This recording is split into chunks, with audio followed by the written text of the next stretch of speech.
Welcome back to the Talking with My Hans channel, everybody. We're going back to basics. The Talking with My Hans book review club making a return for one of the most anticipated books, I think, this year in Star Wars. That's not clickbait. That's for real. I think this book ranks right up there with Alphabet Squadron and a lot of the other books that came out this year that were super anticipated. I'm, of course, talking about this one, The Empire Strikes Back, from a certain point of view, the successor to the book behind me, from a certain point of view, celebrating 40 years of A New Hope. This one celebrating 40 years of The Empire Strikes Back. And I know, it came out, oh God, a month and a half ago, 2 months ago, and it's taken me a while to get through, but there's over 500 pages of stories in here from The Empire Strikes Back. Some of them really good, some of them not so good. Was it better than that one right there? Guess you're gonna have to watch to find out. Who's scruffy looking?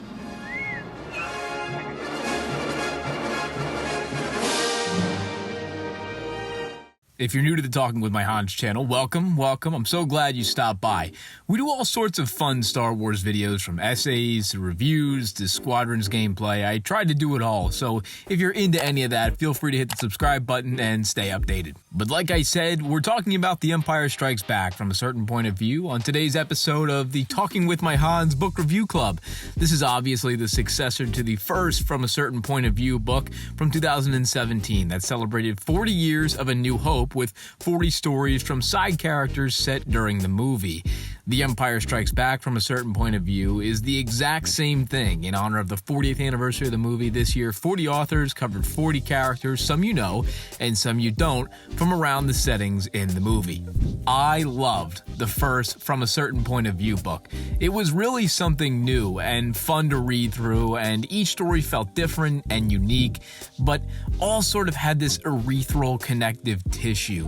The Empire Strikes Back version didn't make me feel like that. I don't know if it was because I'm expecting it to be just as good as the first and I was overhyping it, or it was really just not as magical. The stories in the first From a Certain Point of View book around A New Hope really made that point in the history of the galaxy feel important.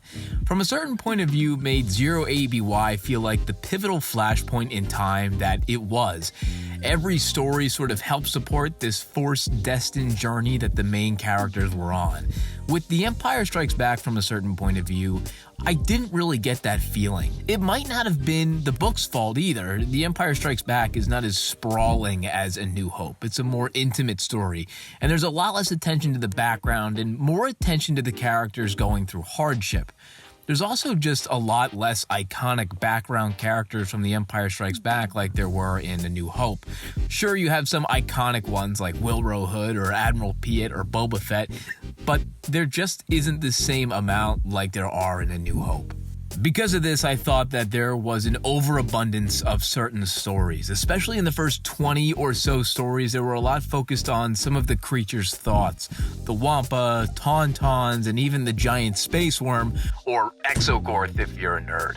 A lot of these stories are very existential and rely on feelings to tell the story. In the first From a Certain Point of View, there was only one of these, about the Dianoga, and it was spectacular because it was a one-of-a-kind story. In The Empire Strikes Back from a certain point of view, there are so many of these stories that they lose their magic and sort of run together. I also felt like some of the stories in this edition of From a Certain Point of View went on for way too long. There were some stories that went on for page after page after page, and I don't remember if the first From a Certain Point of View book had so many long, short stories. I might just have a bad case of nostalgia, but I felt like the pacing of a lot of the stories in the Empire Strikes Back edition were lacking. But that also could be that there was just a lack of different storytelling. I remember almost every story in the A New Hope From a Certain Point of View being distinctly its own tone, and I felt like so many of these just didn't achieve that. I'm not going to demean the whole book, because there were some stories that were so good. I have to give a shout out to C.B. Lee, Charles Yu, Django Wexler, Jim Zub, Tracy Dion, Mackenzie Lee, Brittany N. Williams, and Lydia Kang. All of their stories were amazing and really stood out to me. I also have to commend Lucasfilm for listening to the fans and bringing back this book for The Empire Strikes Back. This has started a nice little tradition, and now I think it gives some opportunities for some lesser-known authors to show Lucasfilm what they can do and what they can bring to Star Wars canon. They recruited some absolutely stellar authors with some immense talent this year.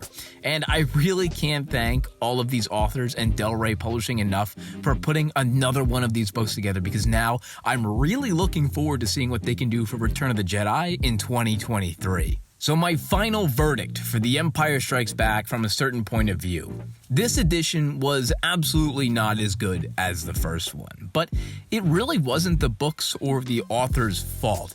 I just think that Empire Strikes Back is a different movie than A New Hope and doesn't lend itself quite as well to this kind of storytelling. But there is something in here for everyone, and even if you don't like all of the stories, you're bound to like at least 5 or 10. Of course, if you've read through from a certain point of view, I'd love to hear your thoughts. Let me know in the comments, and until next time, I'll see you guys later.